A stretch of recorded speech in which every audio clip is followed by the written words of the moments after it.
SER Podcast.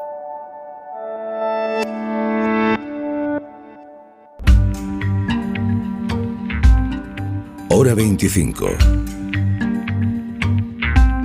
Con Pepa Bueno.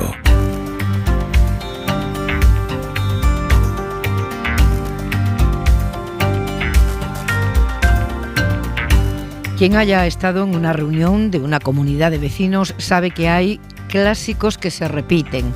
El que vota en contra de alguna mejora, de cualquier mejora en realidad. Los que se echan a temblar cuando oyen la palabra derrama, unos porque no quieren y otros porque no pueden. Y los que proponen que alguien mire si hay subvenciones para poner el ascensor o una rampa para subir con el carro, o con los carros, o con la silla de ruedas. Desde que empezó la pandemia, las comunidades de vecinos apenas se reúnen, pero seguro que hoy en alguna charla de descansillo se ha colado la noticia de que el gobierno quiere destinar parte de los fondos europeos a la rehabilitación de viviendas. Pero detrás del titular están los datos y los tiene Eladio Meizoso. El Ministerio de Transportes, Movilidad y Agenda Urbana cuenta con un presupuesto de 6.820 millones de euros para rehabilitación de edificios y regeneración urbana.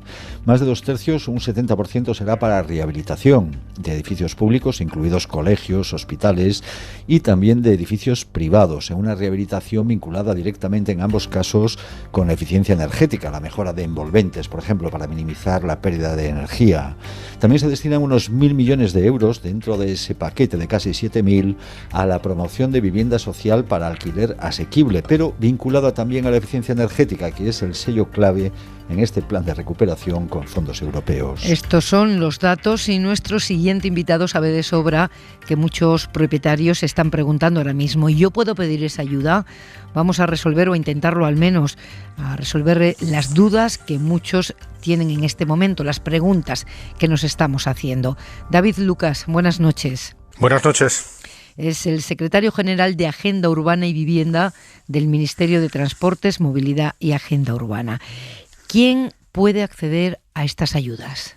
Bueno, pues en principio pueden acceder todos aquellos ciudadanos que tengan intención de rehabilitar su vivienda habitual y que lo hagan en base a los criterios de eficiencia energética que ha marcado la Comisión Europea. Para tal fin se van a abrir dos vías de actuación: aquellas que van encaminadas a la rehabilitación de viviendas unifamiliares o edificios, y esta rehabilitación puede ir entre un 35 y un 70% de ayudas en función de las mejoras energéticas que se puedan ir consiguiendo, y también va a haber una línea para barrios vulnerables. Esa línea para barrios vulnerables consiste en la rehabilitación de barrios completos, esos barrios completos que tengan mayor vulnerabilidad económica y que tengan más dificultad, para habilitar créditos privados o recursos familiares para la rehabilitación. Y ahí la ayuda puede ser de hasta el 100%. Y todo ello ligado a la recuperación en el IRPF de la desgravación por rehabilitación en vivienda habitual, que también tendrá una modulación en función de la calificación energética que se vaya obteniendo. Calificación energética que no va a ser exclusiva en la rehabilitación. También podrá incorporarse otros elementos siempre que se cumpla esa calificación energética, como por ejemplo la accesibilidad o la instalación de ascensores, que tan demandada es en nuestras ciudades. Mucho en las viviendas, sí. Los barrios vulnerables, en los barrios vulnerables, la rehabilitación es solo de los edificios o también de los espacios públicos. Va a ser de los edificios y de los espacios públicos. Estamos pensando en barrios muy vulnerables desde el punto de vista económico y social, que tienen dificultad para movilizar recursos personales y que están especialmente degradados. Ahí se va a rehabilitar tanto integralmente los edificios como los espacios que hay entre los mismos, con lo cual se intenta producir una renovación urbana y no solamente edificatoria. Vamos a ponernos en la piel del presidente de Comunidad de Vecinos, que está escuchando ahora mismo esta entrevista y dice: pues en mi edificio de los años 70, en verano nos morimos de calor y en invierno nos pelamos de frío, hablando en plata. Esa comunidad necesita un buen aislamiento térmico. ¿Puede pedir la ayuda? ¿Dónde tendrían que pedirla? ¿A partir de cuándo pueden pedirla? Pues vamos a habilitar diferentes posibilidades. Hemos intentado detectar dónde han estado los mayores problemas para que no hubiera una mayor rehabilitación en España. Las ayudas se van a tramitar, se van a trasladar a las comunidades autónomas. Haremos un programa específico para que ellas puedan implementar. Tendrán que solicitar esta ayuda vía comunidades autónomas, y luego posteriormente lo que sí que vamos a facilitar diferentes medios para canalizar esas ayudas, ya sea a través de oficinas municipales de rehabilitación que enlazadas con las políticas municipales pues permitan facilitar y tramitar las ayudas, pero también vamos a permitir que empresas energéticas, que empresas de rehabilitación, que entidades financieras, que empresas constructoras puedan tramitar esas ayudas de estos ciudadanos, canalizar, eliminar los trámites de gestión que son muy engorrosos y que las comunidades de propietarios pues tienen muchas dificultades para implementar, y que ellos establezcan lo que se denomina un proyecto llave en mano. Tramitan la ayuda, tramitan la subvención, tramitan el proyecto, elaboran el proyecto, y lo único que tienen que hacer las comunidades de propietarios es adoptar las decisiones para que estas empresas finalmente les den llave en mano la rehabilitación de sus viviendas. ¿Cuál es el criterio para dar más o menos dinero a una comunidad de vecinos? Porque puede haber fincas que necesiten esa rehabilitación, pero en la que los vecinos tengan una capacidad económica para pagarla. ¿Se va a tener en cuenta la renta de quienes viven en cada edificio? Sí, vamos a tener en cuenta esos criterios y vamos a tener en cuenta también el coste de esas rehabilitaciones. Además, somos muy conscientes de que hay muchas comunidades de propietarios que tienen dificultades para acudir a las vías de financiación de las entidades bancarias. No estamos hablando de estas otras comunidades que tienen mucha vulnerabilidad económica y que vamos a aportar hasta el 100% de la ayuda, sino otras que teniendo recursos tienen dificultades para acudir a la vía de financiación de la parte que no financiará el Estado. Para esas familias, para esas comunidades de propietarios, lo que hemos estado trabajando es que a través del Instituto de Crédito Oficial poder establecer una línea de avales garantista para que ellos puedan adquirir esa financiación y de esa manera complementar lo que es la obra. Pero dense cuenta que si tenemos en cuenta las ayudas percibidas y las desgravaciones fiscales que se van a contemplar en el IRPF, que puede ser del 30 o el 60% de la inversión realizada, muchos ciudadanos ya con solamente esos dos conceptos tendrán casi también el 100% de la inversión garantizada, ya sea vía fiscal o ya sea vía las ayudas del Estado. Cuando sea la empresa que va a hacer la obra, la rehabilitación, la que tramite todo y únicamente, en fin, le pongan el sello desde el Ministerio, la comunidad o el ayuntamiento, el organismo que finalmente vise el proyecto, no hay problema. Pero cuando se concede una ayuda a una comunidad de propietarios, se va a fiscalizar después que lo que se ha hecho es efectivamente energéticamente sostenible. Sí, claro. Los programas que establezcamos para que desarrollen luego posteriormente las comunidades autónomas, lo que se va a tener muy en cuenta es los certificados de calificación energética. Esos certificados de calificación energética van a ser necesarios aportarlos como que se ha hecho la obra necesaria para obtener esos certificados de calificación energética, porque además esos certificados de calificación energética son reclamados por la Comisión Europea en la tramitación de los fondos para garantizar que cumplen los criterios de eficiencia energética y cumplimiento de los criterios de descarbonización a los que se ha comprometido el Gobierno de España con la implementación de los fondos. Quédese con nosotros que incorporamos nuevas voces. Quiero escuchar la opinión de un arquitecto, Lluís Comerón Graupera. Muy buenas noches. Se nos acaba de caer, me dice Nacho, esa comunicación con un arquitecto, con el presidente del Consejo Superior de los Colegios de Arquitectos de España, que queríamos que nos hiciera una foto de cómo tenemos las viviendas en nuestro país. Mientras reanudamos esa conversación, David, Lucas, los ascensores, esa demanda, ha dicho al principio que poner ascensores es una prioridad, ¿no? Sí, es una prioridad. Dense cuenta que en España gran parte del parque de viviendas es de los años 60 y de los años 70. Somos conscientes de esa necesidad y que si muchas comunidades no pueden poner ascensores, no van a entrar en los procesos de rehabilitación. Lo que hemos tratado con la Comisión Europea es que si se cumplen los criterios de eficiencia energética, esos 30% mínimo de ahorros energéticos que hay que conseguir en la rehabilitación, lo demás también puede ser. Es decir, que puede ser la rehabilitación en la accesibilidad y puede ocupar también un espacio, algunas otras cuestiones que derivadas de la pandemia pues nos han puesto de manifiesto que determinadas viviendas también tienen que tener criterios de salubridad a la hora de poder entrar en un proceso de rehabilitación. Pero creo que es imprescindible poder encajarlos porque si no muchas comunidades no entrarían en la rehabilitación. Creo que puedo hablar ya con Lluís Comerón Graupera. Muy buenas noches. Buenas noches. es presidente del Consejo Superior de los Colegios de Arquitectos de España. ¿Cómo están nuestras casas? ¿Cuántas viviendas en nuestro país necesitan ser rehabilitadas? Pues una parte muy importante, porque nosotros hemos cambiado a gran velocidad, tenemos nuevas necesidades, necesitamos consumir mucho menos energía y nuestras viviendas se han quedado atrás y hemos de ponerlas al día. Y ha cambiado también nuestra forma de vida, ¿no? Porque teníamos casas, yo decía que la pandemia ha sido como un rotulador fluorescente que ha subrayado nuestras debilidades, porque nos ha obligado a hacer vida de casa, a estar en casa y a valorar la luz y el espacio, que es una cosa que parece que en España no se ha valorado mucho, ¿no? Exactamente, seguramente como sociedad mediterránea estamos muy acostumbrados a vivir fuera de casa, pero la pandemia, y no solo la pandemia, sino también los cambios de vida, la globalización nos está llevando a utilizar más nuestra casa, que es nuestro mejor recurso, y en ese sentido hemos visto las carencias que tiene y el potencial de mejora que tiene y que necesitamos actualizar. ¿Cuántas viviendas se rehabilitan al año en España? Alrededor de 30.000, estamos alrededor del 0,2% de gran rehabilitación respecto al parque, cuando en los países europeos a los que queremos alcanzar están en ratios ya de 1,5-2% y la directiva europea nos impulsa a llegar al 3%. O sea que es poquísimo. Rehabilitar es apostar para que una casa siga siendo habitable.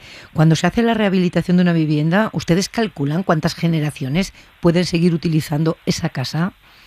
Sí, en principio se plantean para entre 100 y 200 años, es decir, varias generaciones.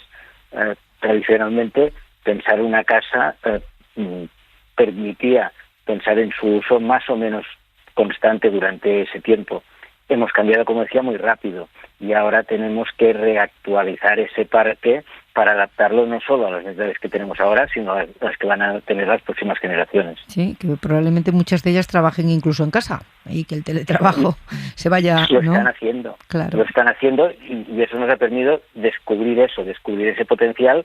De momento probablemente lo hemos descubierto como carencias, pero en realidad es un potencial y unas oportunidades que nos van a permitir ser más autónomos y poder disponer de esa casa para hacer cosas que no habíamos pensado y por lo tanto para mejorar nuestra calidad de vida. ¿Rehabilitamos tampoco solo por cultura o porque las familias no pueden ahorrar para afrontar una gran rehabilitación?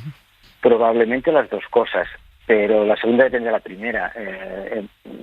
Es necesario que dentro del marco de nuestros gastos seamos conscientes que de la misma forma que hay que mantener el coche, de la misma forma que estamos manteniendo nuestros servicios, nuestra casa también requiere una pequeña inversión, si lo pensamos anualmente en cada año, para que en un momento determinado, cada una o cada dos generaciones, se pueda hacer ese update, ese puesta al día que nos permita que realmente nos dé los servicios y las prestaciones que puede ofrecernos. Y si llegamos a rehabilitar en España al ritmo que lo hacen los países que usted señalaba al principio, tan lejos de lo que hacemos aquí, eso es mucho empleo, ¿no? Se crearía mucho puesto de trabajo. Sí, si hacemos una extrapolación con esos países y estuviésemos rehabilitando hoy a esas tasas, en el sector de la rehabilitación estarían trabajando alrededor de 400.000 personas más que ahora. Pero también me gustaría plantear que eso no es una hipótesis, vamos a hacerlo, tenemos que hacerlo, porque si no nos vamos a quedar muy lejos de los compromisos de sostenibilidad y de ahorro energético y de reducción de emisiones de CO2 que hemos suscribido y que necesariamente debemos cumplir. Aquí se habla fundamentalmente de eficiencia energética y habrá oyentes que se estén preguntando, ¿y yo cómo sé si mi casa es eficiente? Porque uno se compra una nevera y ve si tiene la etiqueta verde, ¿no? Pero en una casa, ¿en qué nos tenemos que fijar? De momento hay una certificación energética disponible y que nos permite tener esa referencia, pero hay que ser realistas. La mayor parte de nuestras viviendas, más del 70%, están construidas antes de que existiese la primera normativa sobre eficiencia energética. Por lo tanto, con una muy alta probabilidad, es casi seguro que nuestras casas tengan un comportamiento energético muy por debajo de lo que ahora es fácil tener y de lo que debemos dotarnos para reducir ese consumo de energía. Y estamos hablando de algo que no solo tiene que ver con nuestro confort, sino efectivamente con el cambio climático. ¿En qué medida nuestras casas, los edificios, contribuyen a empeorarlo? Pues muchísimo. las emisiones de CO2 que producen las casas, los edificios de las ciudades están alrededor del 37% y el consumo de energía es el 30% del total. Por lo tanto, estamos hablando de un porcentaje tan relevante que podemos afirmar que sin esa apuesta por la transformación colectiva de las viviendas nos va a ser imposible cumplir con los retos climáticos. Y todavía no hemos hablado de dinero y estoy a punto de terminar esta entrevista. Supongamos que alguien que nos está escuchando quiere que un arquitecto compruebe qué tipo de mejoras necesita el edificio para ser energéticamente más eficiente, por ejemplo. ¿Cuánto puede costar esta tarea de asesoramiento? Es que va a ser muy variable porque cada vivienda es muy distinta y en cada caso hay que actuar ajustándose a las necesidades tanto de la vivienda como de las personas. Pero precisamente esa es la primera labor del profesional que necesario para acompañar ese proceso, establecer los costes no solo de los proyectos sino también de las obras y acompañar a las comunidades en la toma de decisiones y sobre todo en aprovechar al máximo el dinero, tanto el de los usuarios como el de las ayudas europeas, para con eso poder garantizar que sea lo más eficiente durante varias generaciones. Lluís Comerón Graupera, muchas gracias por estar en Hora 25. Buenas noches. Muchas gracias a ustedes. Buenas noches. Nos explicaba antes Eladio Meizoso que se destinan unos 1.000 millones de euros a la promoción de vivienda social para alquiler asequible, pero vinculada también, claro, a la eficiencia energética que atraviesa todo el plan. Secretario General de Agenda Urbana y Vivienda, ¿se descarta que haya opción a compra en esas viviendas sociales? Sí, se descarta en este paquete de viviendas, se descarta, porque el gran problema que tenemos en España, que ha provocado un incremento exponencial de los precios del alquiler, ha sido la falta de oferta de vivienda pública. Dense cuenta que hemos hecho un gran esfuerzo en España en los últimos 40 años, pero en vivienda protegida para la compraventa, 2,3 millones de viviendas. Pero sin embargo solamente hay 290.000 viviendas públicas destinadas al alquiler. Y lo que vamos a hacer es con estos recursos promocionar vivienda pública en alquiler para que haya más viviendas en el mercado y por lo tanto podamos hacer que los precios bajen. Con este dinero pretendemos que se construyan aproximadamente 20.000 viviendas que sumadas a las 24.000 que en estos momentos ya tenemos previstas en marcha del Estado serán 44.000 que aún así no son suficientes, pero que empieza a forjarse un parque público de viviendas que hasta ahora ha sido inexistente o el existente se vendió en algunas comunidades autónomas a fondos de inversión, pues privando a los ciudadanos de muchísimas de esas viviendas públicas en alquiler. Y tenemos poco tiempo, pero quiero hacerle dos preguntas muy concretas a uno de los economistas que mejor conoce el mercado de la vivienda en España, José García Montalvo. Buenas noches. Hola, buenas noches, Pepa. Catedrático de Economía Aplicada en la Universidad Pompeu Fabra. ¿Tú no eres partidario de que la vivienda de alquiler asequible tenga opción a compra? ¿Por qué? No, porque ya hemos pasado por aquí. Yo creo que se ha explicado muy bien hace un momento. Hemos construido muchísimas viviendas, vivienda de protección oficial, vivienda con subvención pública, para dar el título de propiedad a esos propietarios que a los 10 años o a los 15 años la podían llevar al mercado libre y venderla. Dependiendo de las comunidades autónomas, pues hay un periodo mayor o menor, pero en prácticamente todos los casos puedes hacer esto. Esto no tiene sentido. Necesitamos un parque de vivienda social en alquiler. Y es que lo estamos viendo ahora. Hace mucho tiempo que lo necesitamos.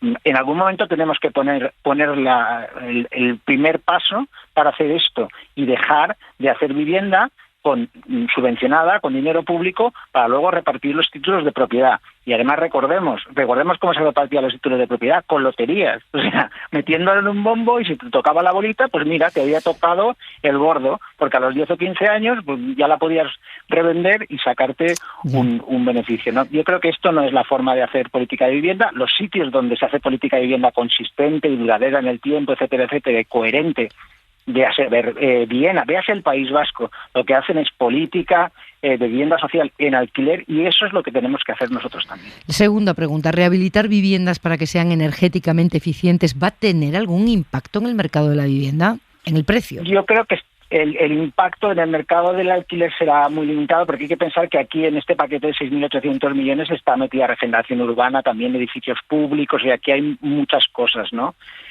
Yo creo que lo que va a tener un impacto es sobre algo que es necesario y es Es decir, es la renovación del parque de viviendas. Tenemos en muchas comunidades autónomas las viviendas anteriores al año 80 pues son el 40%, el 40 y pico por ciento. Necesitan una clara renovación y mucho más, teniendo en cuenta que no solamente se han caído unos ladrillos, vamos a volverlos a poner. En este caso, renovar significa conseguir que esas viviendas sean energéticamente mucho más eficientes. Y esto, digamos, es una cosa que hace 40 o 50 años no era un tema que preocupara ni al constructor, ni siquiera a las autoridades públicas. Por lo tanto, yo creo que es muy necesario hacer este esfuerzo en esta parcela. José García Montalvo, gracias como siempre. Buenas noches. Buenas noches. Y antes de despedir a David Lucas, una última pregunta. Hace unos minutos nuestro compañero Javier Carrera contaba que Unidas Podemos pide ampliar hasta el 31 de diciembre la prórroga de desahucios, alquileres y suministros. ¿Qué le parece? Bueno, hoy el presidente del Gobierno ha anunciado esa prórroga durante 3 meses más. Finalizaba el 9 de mayo y se amplía hasta el 9 de agosto. Hemos ido a lo largo de todo este periodo, desde que se inició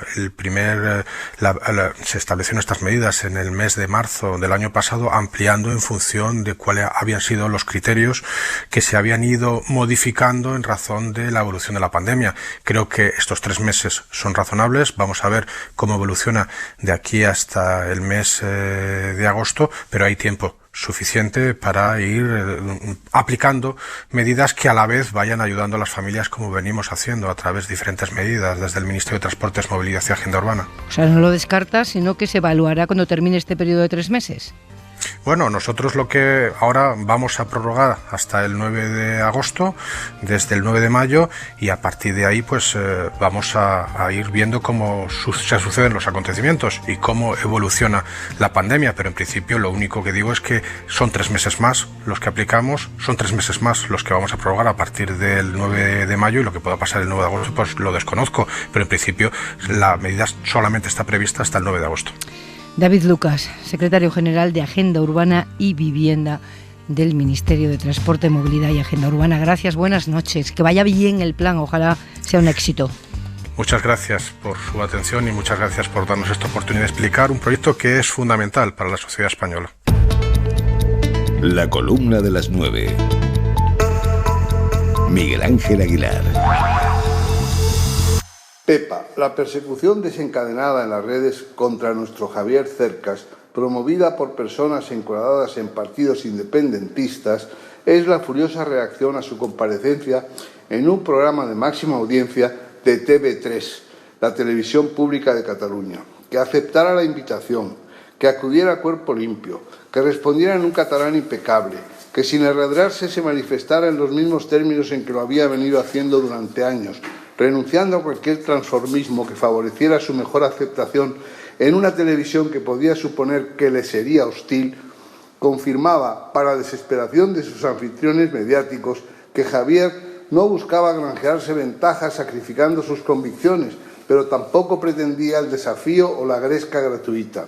El caso es que sin que le hubiera dado tiempo a abandonar el plató, ya estaba siendo linchado en las redes por quienes se han erigido en censores implacables y exigen la adhesión inquebrantable al independentismo. La singularidad del comportamiento de nuestro Javier Cercas reside en que no se ha dejado amedrentar ni ha optado por agachar la cabeza y ha preferido decir alto y claro a los que proferían las amenazas que ni se calla ni se marcha porque esa es su casa. Sepamos que solo con ciudadanos de una pieza como Javier Cercas se edifica una sociedad de la que vale la pena formar parte. Démosle nuestro respaldo si no queremos envilecernos. Sea. Suscríbete a Hora 25.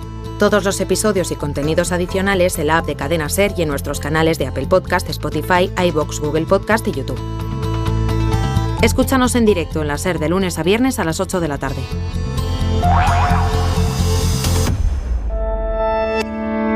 Cadena SER. La radio.